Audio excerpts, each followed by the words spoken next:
స్వామి భక్తికి అలవాటు చేసుకోవడం చాలా మంచిదండి. స్వామిని దర్శించుకుంటే పార్వతీ పరమేశ్వరుల అనుగ్రహము కలిగిపోతుందండి.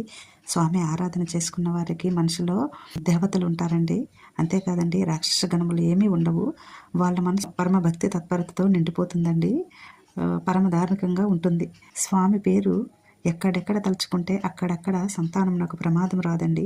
స్వామిని ఎక్కడెక్కడ ఆరాధన చేస్తామో అక్కడక్కడే ఐశ్వర్యం కలుగుతుంది. ప్రదక్షిణలు చేసినా, నమస్కారం చేసినా జ్ఞానము, ఐశ్వర్యము, సంతానము, ఆరోగ్యము, ఆయుస్సు తప్పక కలుగుతాయండి. స్వామి అంత మంచిగా మనని కాపాడుకుంటారు. ఫ్రెండ్స్, విన్నారు కదా, ఈ మార్గశిర మాసంలో తప్పక స్వామిని ఆరాధించుకుంటాము. ఈ నెలే కాదండి, నిత్యము స్వామిని ఆరాధించుకుంటూ ఉంటే మనకి ఎలాంటి దోషాలు ఉండవండి.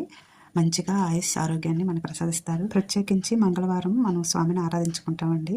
చక్కగా ఆరాధించి స్వామి కరుణా కటాక్షాలు పొందుతాం. వీడియో నచ్చితే లైక్, సబ్స్క్రైబ్ చేసుకోండి తప్పనిసరిగా. Thank you. నమస్తే ఫ్రెండ్స్.